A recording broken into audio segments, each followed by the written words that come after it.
Bruce, you must have something really good too. Of course I do. It's Bruce Danielson, and I guess I'm here to entertain you too.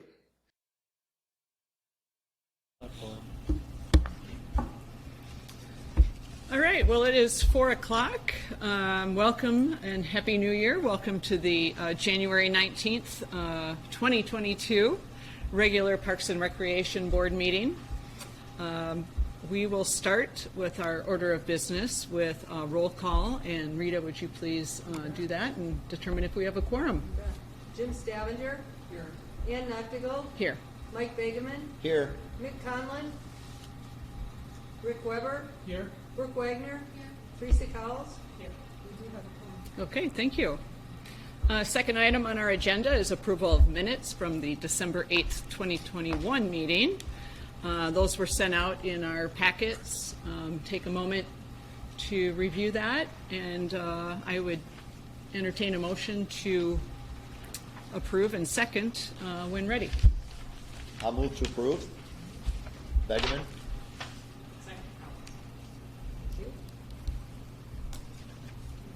Stavanger. Yes. Noctigal. Yes. Begeman. Yes. Weber. Yes. Wagner. Yes. Cowles. Yes. Thank you. Okay, thank you. We do have a quorum. Third item on our agenda is the public comment section, and this is an opportunity if you are here for something other than what is on our agenda and want to speak to that, this is your opportunity to do that. And I would open that up to those in our audience right now. And if so, please let us know who you are and what you wanted to chat about. Okay. Looks like we're all on the official business. So we will go to any unfinished business. Have hearing none, we will move on to new business. And first item up is our golf report with Justin. Okay, thank you. Kind of report on 2021, which it's a good report because it was a good year. So this should be easy and painless. We will start off with season passes. We had great growth from 20 to 21, a 25% increase. And obviously the revenue followed suit with $571,000 worth of revenue, which was a 22% increase. The key reasons for this, we continue to get younger. When we arrived, we were very, very much senior-based. Our membership was senior-based.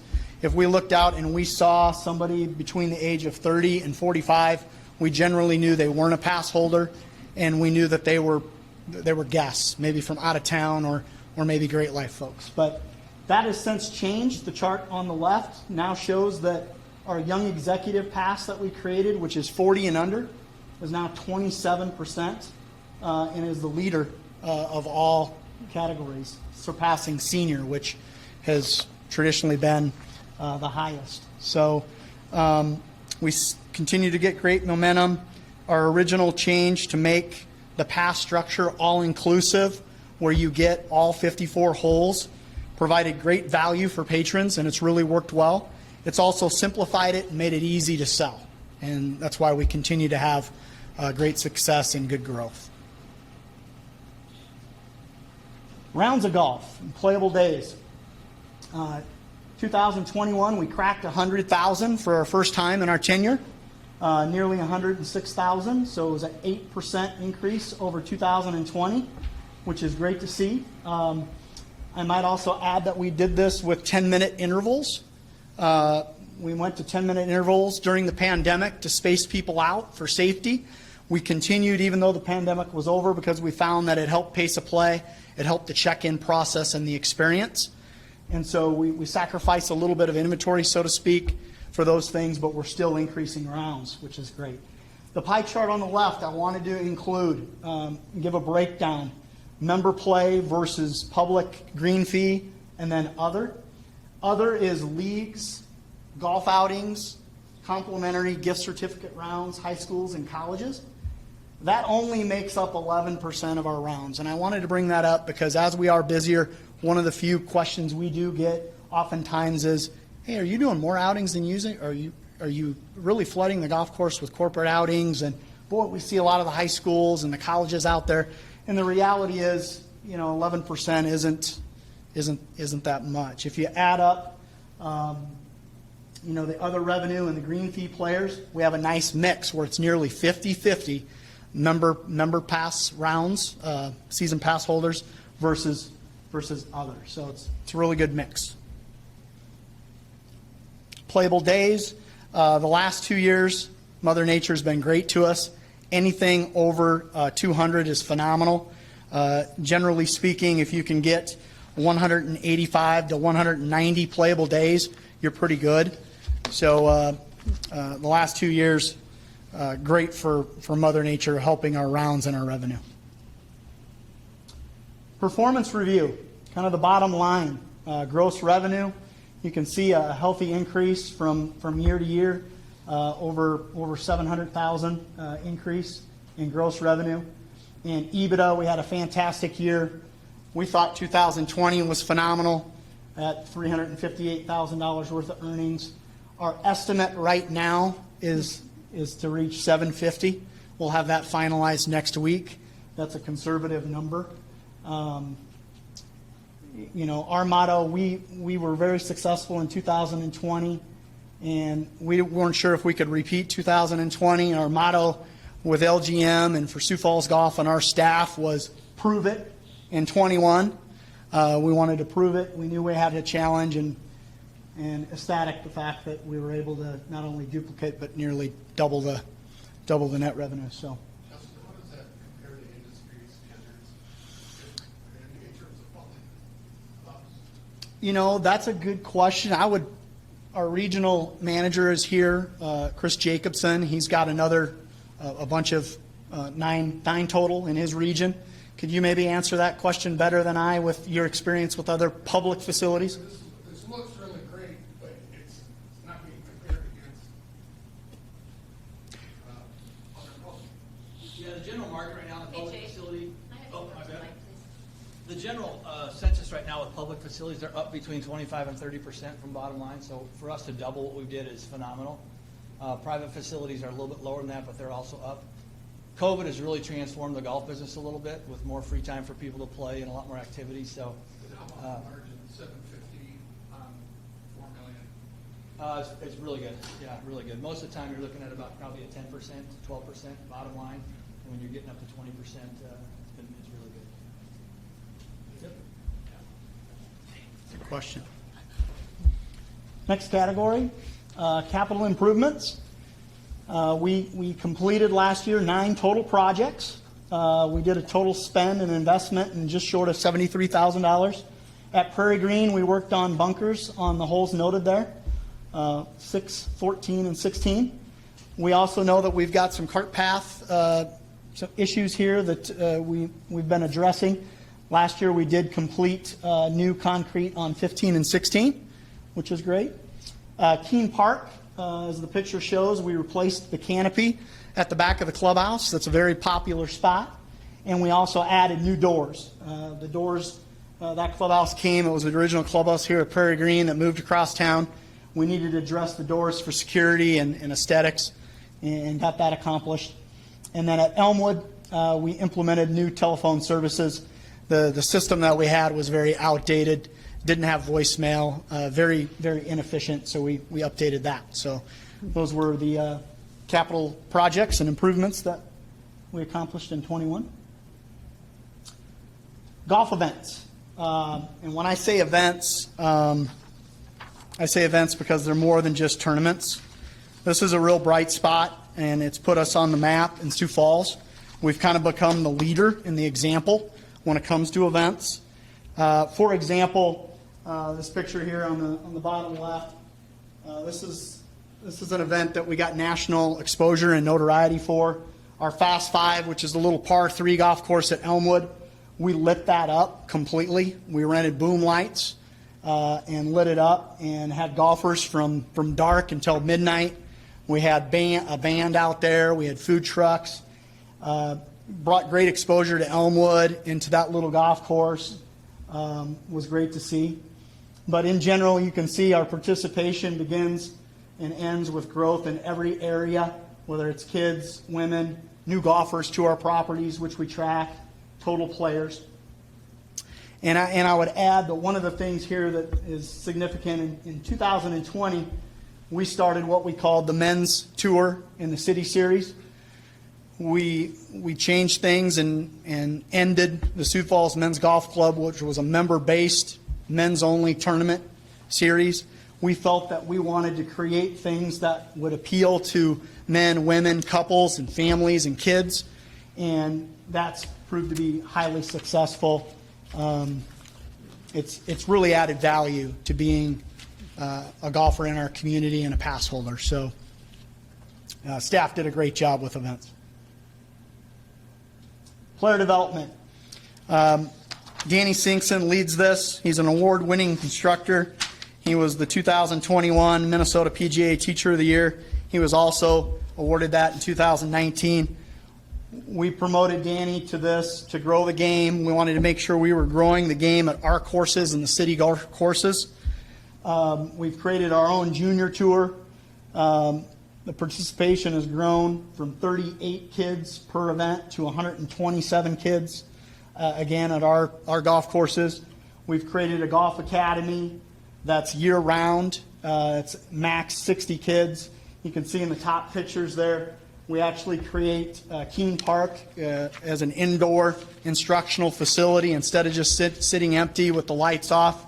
We get the instruction going there for the academy. You know, and other programming, obviously we're the home for the First Tee, which is great. Get golf ready classes, which are very, very affordable and a PGA initiative.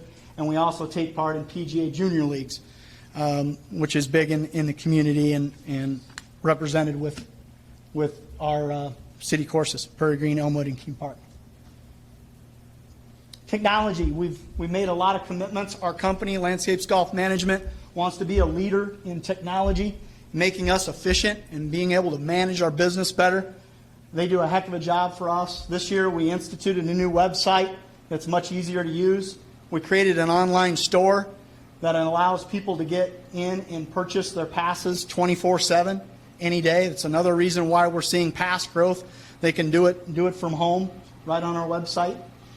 We've introduced the Orca inventory system that's integrated, that transfers food and beverage items between courses easily, so we have less shrinkage and less issues, way more efficient for us. We now have a mobile app specifically for us.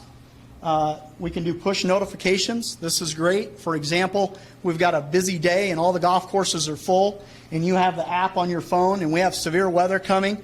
We can send a push notification that says, FYI, we need you to come off the golf course immediately. Severe weather and threat is coming. We can also let them know we've got a hamburger or beer special too, and maybe get them to come in and spend some money with us and enjoy some time on the patio or in our clubhouses. Last thing, the new point of sale system and business intelligence that we've incorporated, LGM has given us. It's created an opportunity for us to be more efficient. We no longer have to administer cards to our 1,100 members. The technology is easy. After we onboard them and create an account, any member can come in, give their name. It shows exactly what privileges they do or don't have. They don't have to show a card and swipe a card every single time they come with us, which is huge. Get that first tee running on time. And then the up-to-the-minute data and the business intelligence is phenomenal. Myself or any of the managers at any time can pop on and get real-time reports for tee time utilization, merchandise. We can check our Facebook surveys, customer service surveys, anything in it. We can actually check the weather. It'll give us a weather report for playable days and playable hours. Anything and everything integrated with that business intelligent dashboard we all have that's connected to the point of sale. So makes us super efficient. Next category. These are two home run areas. These two areas were probably big opportunities for us when we arrived, and we've really done great in 20 and 21 despite the pandemic. Food and beverage, we've changed it now. Instead of being self-service, it's full service. And you can see the revenue generation there. From 2020 to 21, we went from $483,000 to $592,000. Cost of goods sold stays really good, right at the industry standard, 34-35%. Agronomy. We had a lot of opportunity in agronomy and course conditions. We now feel like we're providing private club playing surfaces and golf experience when it comes to course conditions. And I mean that when I say that. An example, our head superintendent that we hired and brought on here at Prairie Green went to Country Club of Sioux Falls recently, had a great job offer, and he's now going to be the head superintendent at Country Club of Sioux Falls. And you don't see very often superintendents moving from municipalities to private facilities. That's a compliment to the job that LGM and our staff has done here at Prairie Green. But other things accomplished, Keene Park, we got the greens back to their original size. Prairie Green is still ranked in the number 3 public course in South Dakota. And Elmwood, this year, massive improvements, especially the fairways. We had high praise from Tom Lehman, who did a site visit when he was in town for the Sanford International. And he made a comment that you could drop the ball on any of those fairways and they were going to be as good as what they were playing on and seeing at Minnehaha, which is a great testament, because obviously they do a great job for that tour event at that site. So great improvements from 20 to 21 in food and beverage and agronomy. Customer relations, how are we doing here? Pretty good. Some quotes. One at Keene Park there that's talks about how well the playing conditions at Keene Park stack up to the others, which is great to see. Prairie Green, they talk about how well maintained it is. And then Elmwood, a quote there that great welcoming service from our head pro, Chad, and very good pace of play. So just some comments. We do surveys. We poll our members and our patrons when they play. We get great ratings. We're 9 out of 10 on the NPS rating, 4.4 out of 5 on the standards. We've also incorporated Club 59, which is a national secret shopper program. We have people come in and from other parts dine with us and play golf with us and give us feedback, which is imperative, gives us opportunities to address any areas that we want to improve. And our Google ratings and Facebook ratings are great. This chart kind of talks about those things. We talk about cleanliness, the course maintenance, overall satisfaction, pace of play. Is the staff helpful, and are we treated professionally? This is all 3 golf courses in all those areas. You can see that they're all between 4.5 and 5. 262 surveys were filled out from green fee players last year, and that was the feedback.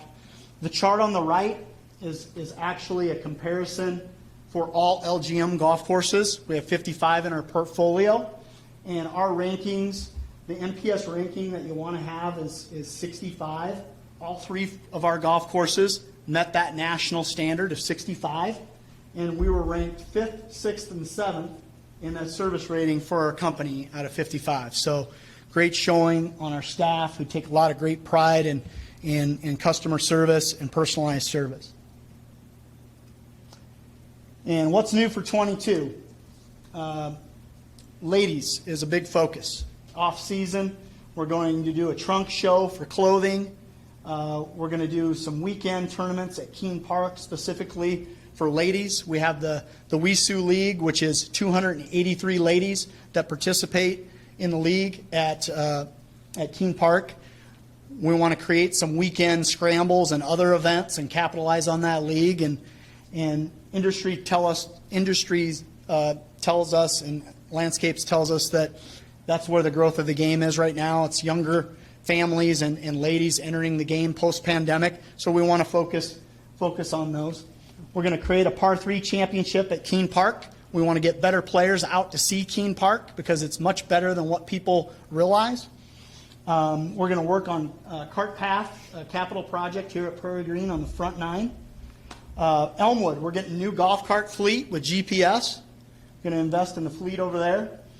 And then we're going to worry about us, and we're going to improve our employee training. We're going to do that through a video library because we're seasonal here, and it's very tough with the amount of turnover and seasonal business to have good sound training, and we're going to do that through video and testing.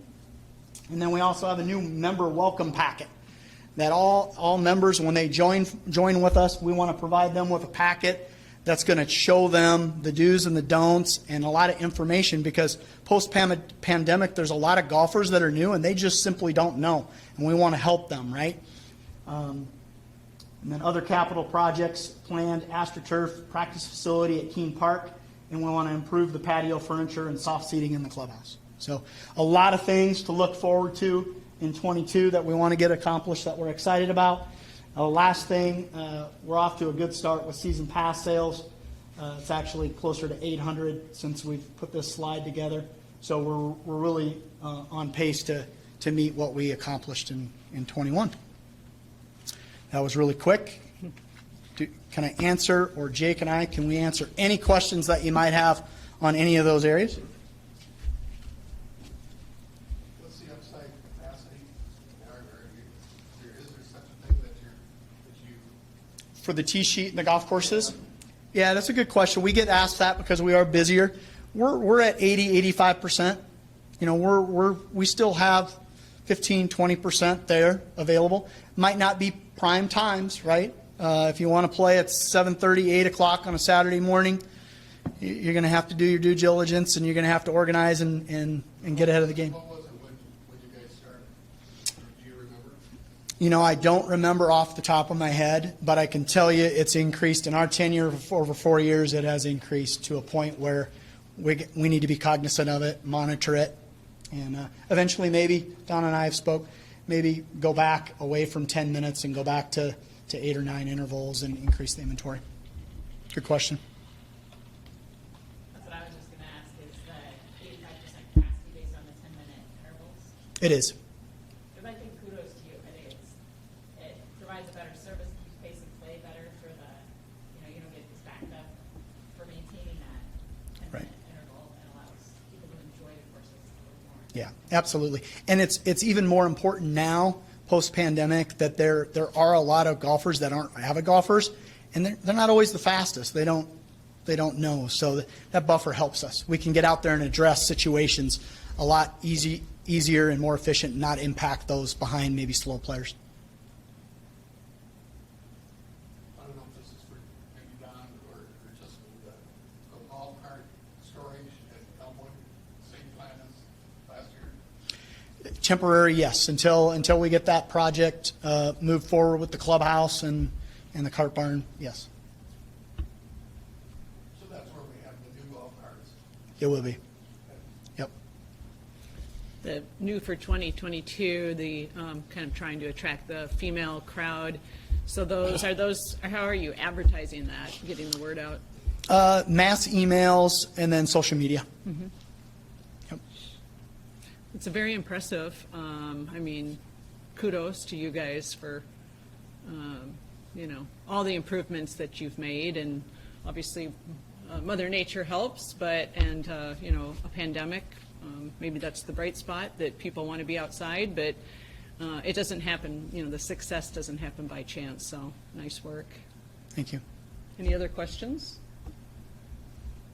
All right, so I believe what is in front of the board here is I would entertain a motion to accept this presentation by Justin.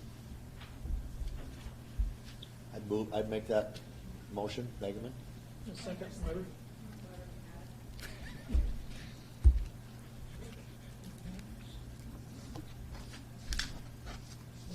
Stavanger? Noctigal? Yes. Begeman? Yes. Conlon? Weber? Yes. Wagner? Yes. Cowles? Thank you. All right.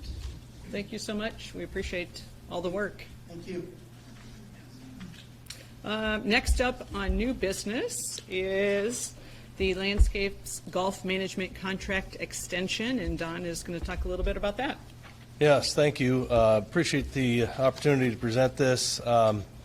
Obviously, 4 years has flown by.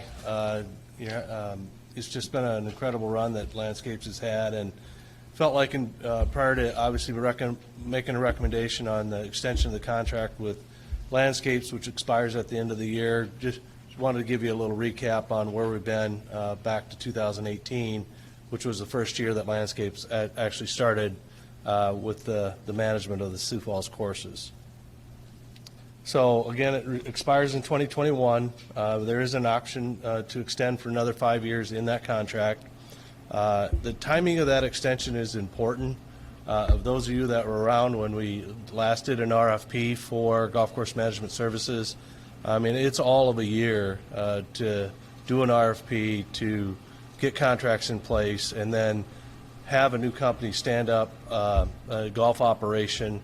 It takes a lot of time and effort, and quite frankly, Landscapes did it, but they had to come in and bring in their own systems. So any new operator is going to have a certain level of change that they're going to have to implement. So the timing of an extension is important. One, for staff to know that they're going to have a job in the future. That's important for their employees to know. It's important for Landscapes to know, because as we look to the future and planning for future events, you do that literally a year in advance. And so it's important that Landscapes know where they stand, and it's important for the city to know, because we don't want to be in a situation where we're in the middle of June and we decide that we're not going to renew a contract, because that doesn't give us enough time to actually get a new operator in through an RFP process. So being able to do this early in 2022 is really important, so that we have a good transition and we maintain some stability. Because as Jim brought up, golf course clubhouse at Elmwood, as well as the cart storage, is on the horizon as part of that quality of life bond. And so to have them in place to help us with their expertise to plan out those facilities will be really important. The expiration date is 22, right? 22. Good catch. Way to be on top of it. Appreciate it. Yeah. 2022, thank you. We'll note that for the council presentation. January. As Justin talked about, the last 2 years, obviously there's been an upward trend in rounds comparison, and it continues to grow year over year, realizing that the first 2 years of operation in 18 and 19, the weather wasn't great, but the last 2 years have certainly been, as Justin already pointed out earlier.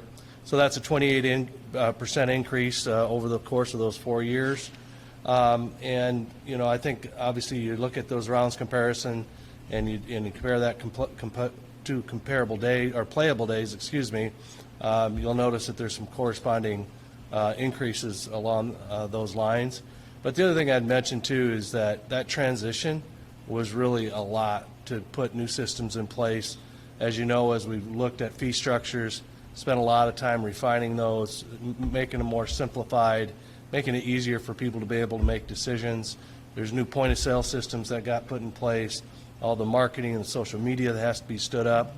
And so they're literally in March getting ready for a golf season, and at the same time they're also trying to put all these new systems in place. So if you look at 2018, I think the rounds there is a great testament to them, given the fact that there was still a lot of transition going on in 2018 and to a certain extent in 2019 as well. So good information there.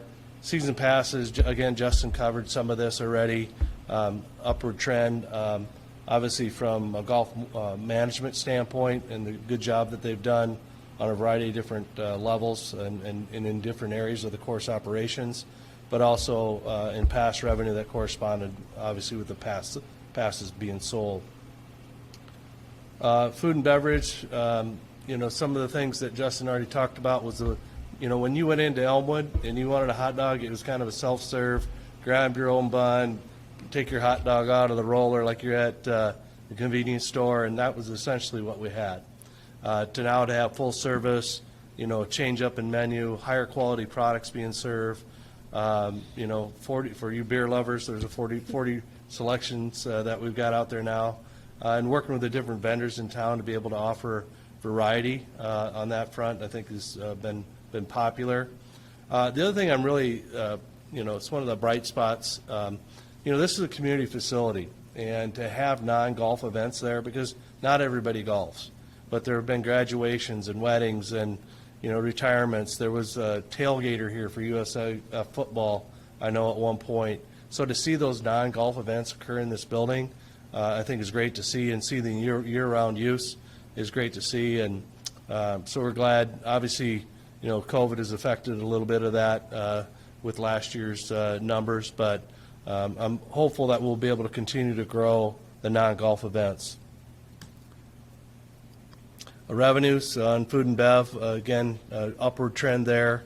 And then, as Justin pointed out on the cost of goods sold, having their new system in place for inventory tracking, and then having their national buying power through Cisco certainly allowed them to be able to keep their cost of goods sold down, which obviously drives the profitability of the entire golf course operations. He talked about some of the projects. About $300,000 been invested. Prairie Green, also one of the really great parts about the driving range improvements was the synthetic turf that allows you to really rest your range while you can hit off the synthetic turf, which is really nice. If you've not tried that, it's a great experience. They've done some bunker reconstruction and then cart paths at Prairie Green, and we have more of that to do at Prairie Green, but that's on the horizon. You remember we went into Elmwood, and we said we probably need to do something to limp this clubhouse along and make some enhancements and provide a more aesthetically pleasing clubhouse. So there were some minor enhancements done there to improve the experience. And then they've also done some practice facility upgrades. And then at Keene Park, you mentioned the two improvements with the canopy and the netting on the range, which really was a safety hazard that we had to address. And now to have that new net up has been a great improvement. Fleet investments. If you remember, those of you that were maybe followed the RFP process, they inherited a really old fleet of equipment, and understandably so, because of the uncertainty about who was going to manage the courses. You don't go and invest a lot of money in equipment that you may or not be using, and so they've really done a lot to maintain the equipment that was here that they could get additional life out of, but they also looked at taking the entire inventory of equipment and best place that at the different courses across the city. One of the most positive comments we hear about the courses are the conditions of the greens and how fast they roll and how true they roll. And that's a result of the equipment additions that they've made. They've added more rollers. They've really done more in the areas of greens mowers. Getting enough to do an adequate job has been important. If you ever played in the fall, you spend more time looking for your ball than you do actually hitting it. And so to actually have the high power blowers that can blow the leaves off the fairways and off the playing surfaces so people can find their ball and keep pace of play in a positive light. Better equipment for maintaining the bunkers, and then improving the rough mowing. When we get rainy seasons, maintaining the rough and keeping up with the mowing in the rough is a complaint that people come in and is like, I couldn't hit that ball in the rough or save my life. It was so thick and it was so long. And to be able to stay on top of that is, again, improves pace of play, improves player experience, unless you're at the U.S. Open or something like that where it's intended to be that long. So a lot of that equipment purchases have really improved the playing conditions, and that's what people notice, is that they really appreciate how well the courses are maintained. EBITDA, obviously, it's a great indicator of the profitability of any business. And, as you can see, we started out with $38,000 in 2018. And again, a real kind of with one hand tied behind their back from my perspective, because I understand all the systems that had to be put in place that, probably took 18 months to really get there. So to be able to actually generate $38,000 was a great accomplishment for the LGM team. And then to be looking at $750,000 is just incredible. And the other thing I would just caution is that to see that number year over year is probably very unlikely. given our perfect weather conditions, but certainly expect that it'll continue to do very well, which just grows the golf fund for other enhancements and other improvements and reinvestments in the golf courses. And then obviously the gross revenue numbers, continue on that upward trend over the last 4 years. Customer service, Justin touched on this a little bit, and they do the surveys and they do the pass holder surveys, and to have a net promoter score of 9 out of 10, which basically says if you get that level of score, you're likely going to have people not only returning to play at your courses, but they're also being some of your best marketers out there, word of mouth, good news stories to try to get people coming back. And then the pass holder surveys, that's great that they've done that. The top 4 things that when we surveyed the pass holders was improving cart pass at Prairie Green, which was talked about, bunker quality and consistency, so that when you go from bunker to bunker to bunker, one isn't hard and one's really fluffy and soft, so they don't play the same. So that's always an issue, I think, with any course. But to be able to improve in that area is something that we heard. The new clubhouse at Elmwood, obviously that's in the hopper and it's on the horizon, but that was something we heard. And then just probably having some more what I'll call spiffs for those folks that are members, so that if you buy a membership, it comes with some benefits. And so those are the 4 things that came out of those surveys of pass holders. So they're listening to their customers. But the other thing I think is another true test is that what are you hearing from other golfers? I know a lot of us here in the room golf, or they have friends and family at golf. Word of mouth travels really, really fast. I play. I have a ton of friends and family that play, and they'll let you know if they're not happy. And golfers are fickle, and I'm one of them. But because if conditions aren't just right, you'll hear about it. And so I think that's another. I'm not getting calls, is my point, and they would know where to get a hold of me. So I just outside of the surveys, the general public feedback that we've received has been very positive. So obviously, we're recommending that we extend the contract with Landscapes Golf. They've done a phenomenal job. We meet with them monthly. Jake, oftentimes, if he's not here in person, who was the regional manager for Landscapes, he most often is on the phone, if not here in person.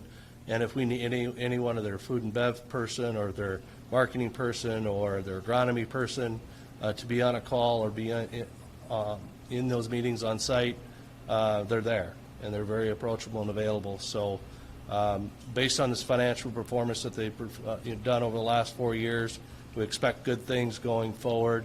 And so our staff recommendation is to recommend approval to the City Council, that 5-year extension.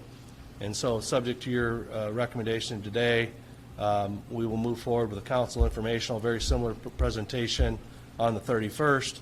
And then the council will consider a resolution to extend that contract on February 8th based on our current schedule. So with that, some of it is a little repeat of what Justin provided, but I wanted to do more of a 4-year look back and give our perspective as staff as to how they perform. So with that, I'd be glad to answer any questions. Thanks, Don. Anyone have questions for Don? No terms and conditions changed, just to extend. Yeah, the only, as you'll see in the contract extension, back when Brandon was interested in having Landscapes help them and potentially do some work with them with the city of Brandon, we did go back in and amend and eliminate that, or excuse me, allow them to work with Brandon on certain conditions. And so the contracted extension is language in there. It talks about the contract as amended. And so as you see the as amended piece, that's what took place there. So, but otherwise, it's the same terms and conditions as the original agreement. Okay. All right. Seeing no other questions, I would entertain a motion to recommend approval of the contract extension and sending it on to the full council. Roll call, please. Rita, did you get the motions in second? Teresa and Brett, Yeah. right, okay. Stavenger? Yes. Noctigal? Yes. Begeman? Yes. Conlon? Yes. Weber? Yes. Wagner? Cowles? Thank you. All right, move forward then. Thank you all. We will go on to the next item in new business, which is the Steel District easements with Tori. I'm trying to talk slow because he's trying to get it ready. And I'm gonna step out and myself during this portion. Okay, perfect. Thank you. Just don't forget. We will come get you. Don't leave me out there. Go outside. I'll go all the way down. Thanks, Brooke. You were already on top of that. Thank you.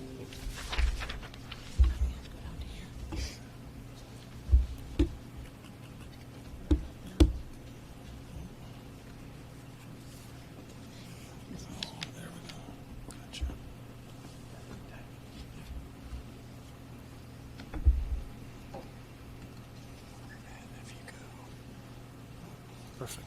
You want it larger? No, that's good. Yep. All right, thank you. Good afternoon. This is this Steel District easements item. I do have Dustin Powers from the Planning Department with me and Luke Jasson from Lloyd Companies.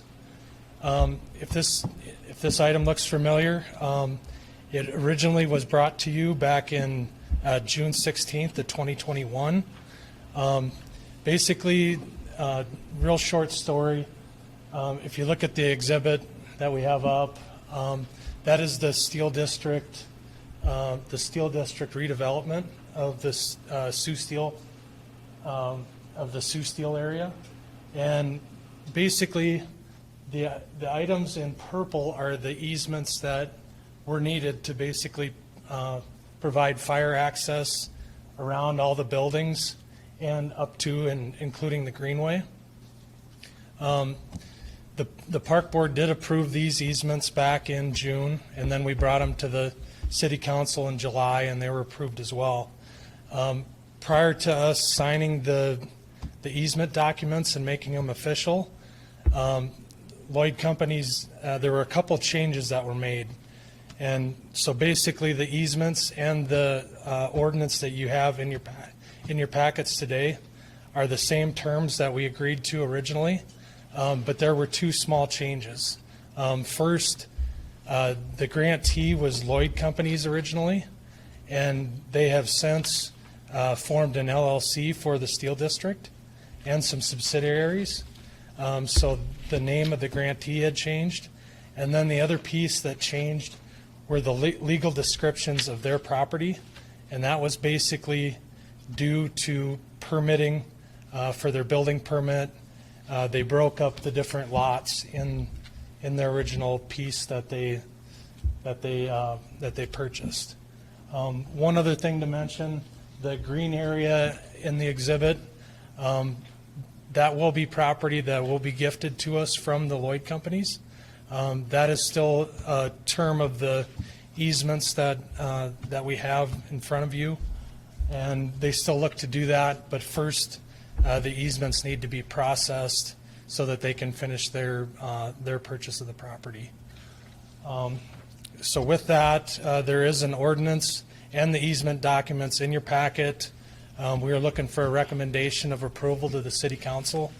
If approved today, we will bring the documents to the City Council on January 31st and February 8th for approval. With that, we can answer any questions you may have. Thanks, Tori. What questions does the board have?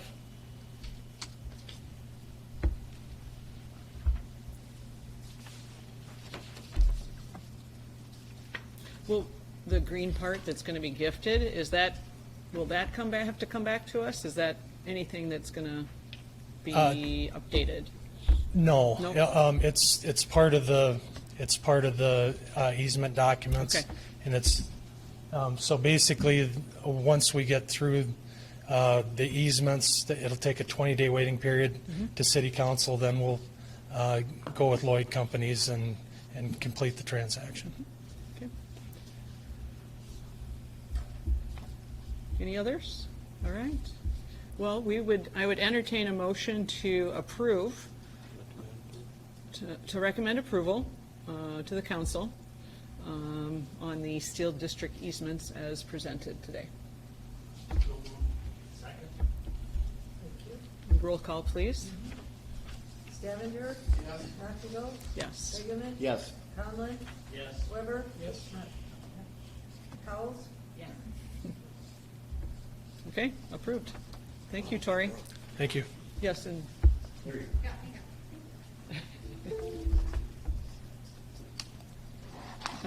okay, we have. You're the chairman of our new committee. Yeah, that happens when you're not here.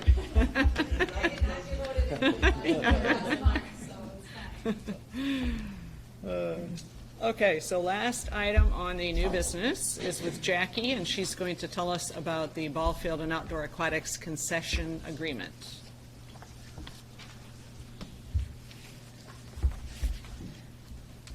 So in your packet, you should have an agreement for concession operations for our outdoor aquatic facilities as well as a few of our baseball, softball complexes. So this was an agreement previously with Jan Wood or Crystal Ice. Crystal Ice, that agreement did terminate at the end of this past year. So knowing the agreement was coming to a close, we did put an RFP out through our finance department. The RFP did trigger 3 different proposals. So members of the finance department as well as Parks and Recreation did review all 3 of those proposals, and after the review and the scoring, our intent is to award the new concessions agreement to Stensland's. So as you know, Stensland's is a partner with us at the Midco as well as the Overlook. We have had great experience with them, and so we're excited to present this agreement with Stensland's to you today for recommendation.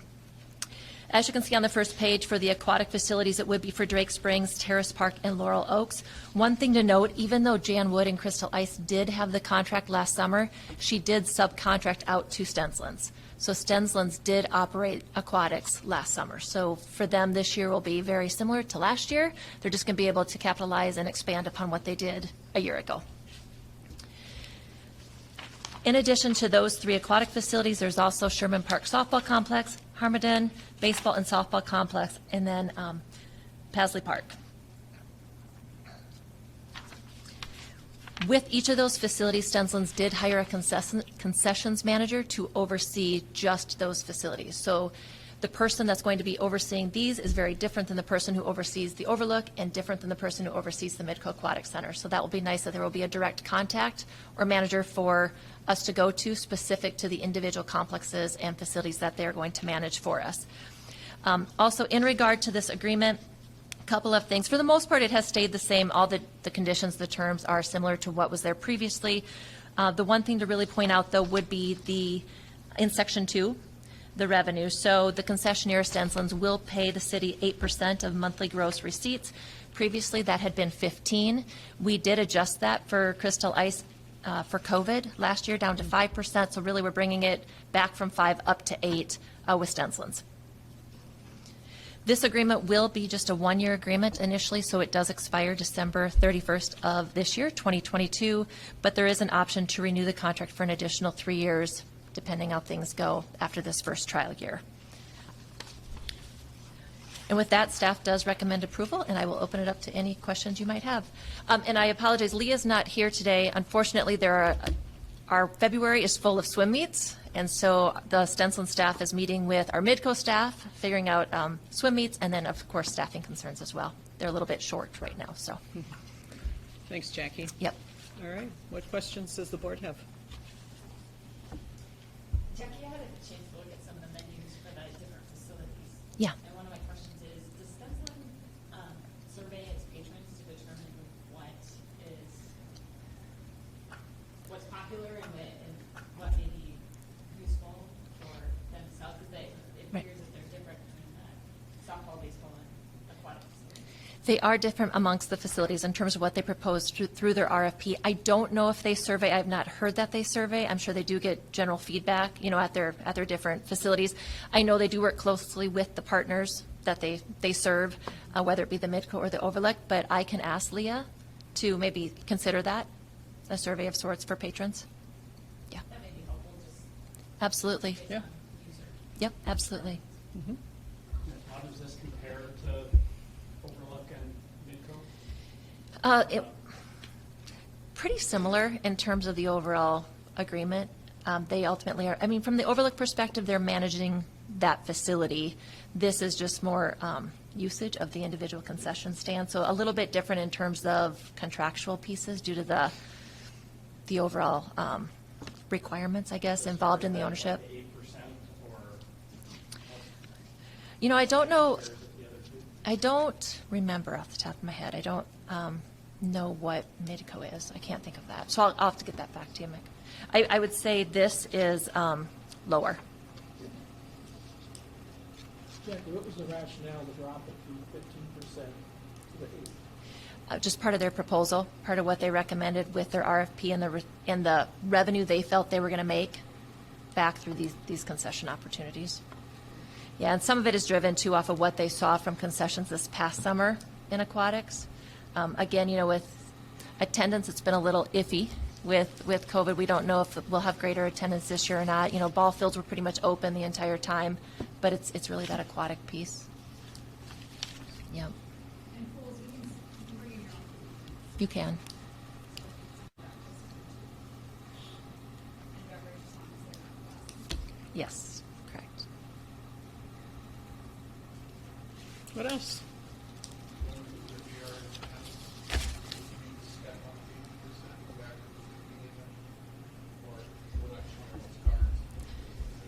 We haven't discussed that at the present time, but with this being a one-year agreement, we could in the future.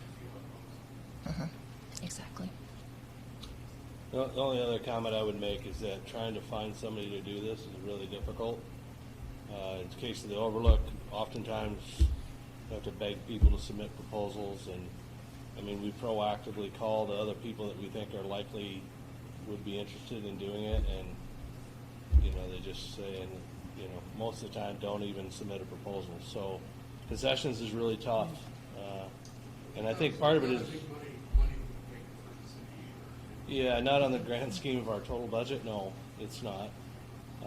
In the scope of the overall revenue we generate, it's probably, you know, a little more substantial. But the reality is that our approach has been, it's better to have a concessionaire and take less commission than to have no concessionaire at all, so that the experience that you have at the pools or at the ball fields is a good one. You know, because a lot of times those games are scheduled right after work. Parents are coming from, you know, the office, and they're changing their clothes in their car and trying to get to a ball game, and you know, a lot of times they expect to have something to eat.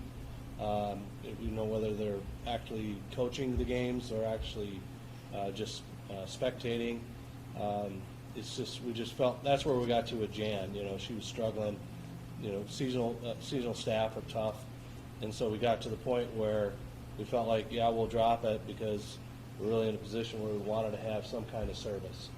And part of going to the pool is, you know, the refreshments and the ice cream and the pizza, and that's part of the fun of it if you're a kid, you know. And so we want to have people have good experiences, and you know, if there's a better way to try to drive more people to propose on these concessions, but it's been really hard, especially with the staffing, trying to find people. I know that was Jan's, one of her biggest challenges was getting people to work and show up. So there's a lot of. There were two other proposals. Were they like just not even close? I mean, was there any kind of, like, what was the process for evaluating those? And, Yeah. like, was there a scoring? Or? There is scoring, and they were very different. You know, in terms of, for instance, menu, one of them didn't even have a menu provided. Another one was more carnival food, you know, hamburger or hot dogs and pretzels and cotton candy. That was it. So very different, I would say, in terms of overall scoring. And then one of the other key pieces from a scoring perspective was just business experience and years in the business. So Stensland's by far had higher scores in those categories. Yeah, I guess the other thing would be with Yep. staffing, like saying right now that they're having trouble Yep. from a staffing perspective with Yep. two facilities going, like what kinds of planning or provisions or those types of things are they making to make sure that they're staffed? So one of the first things they're doing is they have a really good relationship with Jan Wood. So I know Jan is sharing her entire list of employees with Stensland's, so Stensland's can call them and have that first opportunity for them to move directly over to Stensland's, which I thought is great that the two of them are working closely together in terms of partnership. So that, and then they're reevaluating everything else, like everybody else, whether it be, hours and wages. But they're working closely with Jan to try and capture some of the folks that used to work for Jan and then market the staff. The other thing that Leah had said too is that they're really not having staffing problems at Stensland's. I don't know if that's Previously. because of all their stores that they have and the base that they have. Yeah. And it's a family, run business. So I think was surprised to hear her say that. She actually is not having as big of a staffing concern as maybe some of the others are. And the other thing I'd note as one of the scores of those proposals, the other two proposals, I would say that they lacked enough information to be able to feel confident in awarding them the proposal. And so there was just like no menu, or there was just lacking some information in order to make a confident choice in them. And so whereas Stensland's was thorough, we have a relationship with them, they're very reliable, they're responsive, and so I think we can also see how they do to look at whether or not the 8% is the right number or not. And obviously, if they continue to do a good job, that'll be important to evaluate. But I think for now, given the staffing climate that we have in Sioux Falls, this assures us that we'll have services, and then reevaluate in another year when the contract is up. So. And I would say specific to staffing right now, it's COVID related. I mean, it's a lot of young kids, college kids that work for them, and unfortunately, they're sick or close contacts and they can't work. So I think hopefully by the time summer rolls around, we'll hopefully move past that. I think one other thing too, from the pool standpoint, is like Laurel Oak, there isn't like a dedicated concession stand pub space, so that limits them what they can serve and stuff. And Drake is probably the best, well done as far as, but it's newer. So those future moving forward with those pools, designing a little hub where someone can offer more things, one more practitioner would be helpful if it's in the space. But that's like Laurel, they're not going to be able to do anything more than pizza and bring it in because it sits on a table outside because it was just filled with vending machines. Some facility restrictions there. Great questions. Get creative. Any other Right. questions? Any others? Okay, we would, so then we will, would entertain a motion to approve. This does not need to go to the full council, so entertain a motion to approve. So moved. Begeman? Okay, roll call, please. Stavenger? Yes. Noctigal? Yes. Begeman? Yes. Conlon? Yes. Weber? Yes. Wagner? Yes. Prowls? Yes.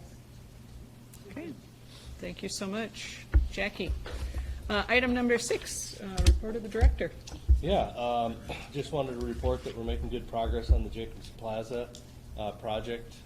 We're still refining some things as to what the total scope of that project will be. If you remember, we're in the process of designing the entire 10-acre site, realizing that the things that we talked about in our gifting agreement with the Jacobsons was the ice ribbon and the inclusive playground. And so we're taking a broader look so that future phases can be planned out and incorporated as funding becomes available for that whole Falls Park West area. So that's going over really well. Had a really good meeting the other day with an ice consultant. As you probably know, we've never run ice before. So to have this ice consultant step through with our maintenance staff about the types of systems and the refrigeration and the coolants and the compressors and all that other stuff was very informative. And one thing I think we all walked away from is that this guy really knows what he's doing and has a lot of confidence and done a lot of these systems across the country. And so that was good to see. Bids are due in the coming weeks for Hayward Park, so we're excited about hopefully getting some good bids on that. We got a good trail reconstruction bid earlier this year for replacement of some of the pathways from essentially the spillway south to Falls Park Drive, and then from Maple to Madison to replace that trail in those segments that are kind of tough shape. And so hopefully a bid like, for example, Jacobson Plaza, with, several $1 million, we'll be able to really attract some really good contractors and some good prices because of the size of that project. So hopefully this next spring will bring a good bidding climate, but we still have concerns about supply chain and some of the specialty items that we may even decide to bid separately and procure on our own, so that we have enough lead time to be able to have them here in order to have them installed in time. So if we wait for the contractor to do it, by the time he gets a contract in place, we lose months in that regard. So anyway, we're trying to get creative. And then the other thing is that the Tomar Tennis Court project got really good bids in. They're going to get underway in the spring, and so they're working on all their naming right proposals. So there'll be naming courts and benches and all kinds of things out there. So excited for them to be able to have that, and we've got to be ready for a lot of ribbon cuttings and groundbreakings this spring and summer and this coming fall, because we have a lot of projects between Jacobson Plaza and the Tomar Tennis Courts and Hayward Park. There's just a long list of them, and so be ready to celebrate on some of those days in the coming months. So that's about all I have, unless you guys have questions for me. And the ice rinks are open now. Yeah, they're open. Finally got cold enough. They were really great before these last warm days. Maybe they'll refreeze over again, but we've hit a couple. They've been really good this year compared to last year. So Yeah. it's been, and then like the Stampede, they were out at rinks last weekend. It was really fun. Good. So it was, For Frosty Frolics? well, that and then it was like youth hockey week. Oh, sure. So they were doing all sorts of stuff, signing sticks and pucks, and some players gave sticks away at certain rinks. They met at different ones. It was really, really cool. There's a great turnout on the fun run, even though it was kind of chilly. And then I don't know if it's a record, Jackie, but ice fishing out of Family Park was very, very well attended. Probably double what they normally get. wow. It's kind of fun to see people that never ice fished before, not sure how to dress for that sport. So they said, I think we're done. We need to bring warmer clothes the next time. But it was good to see all walks of life, all age groups out there. It was a nice event. Wonderful. Any other questions for Don? Okay, thanks, Don. Item number 7, items added after the agenda deadline. I don't know of any that have come before us. No readings of communications to the board. Item 9 is open board discussion. Anything? You guys want to rate her performance during her first meeting? Which? Well, you taught me. I will have to say, I did listen to the December minutes since I was not at that, and I thought it was funny that Jim says, now's the time to say something about Ann, because I wasn't there.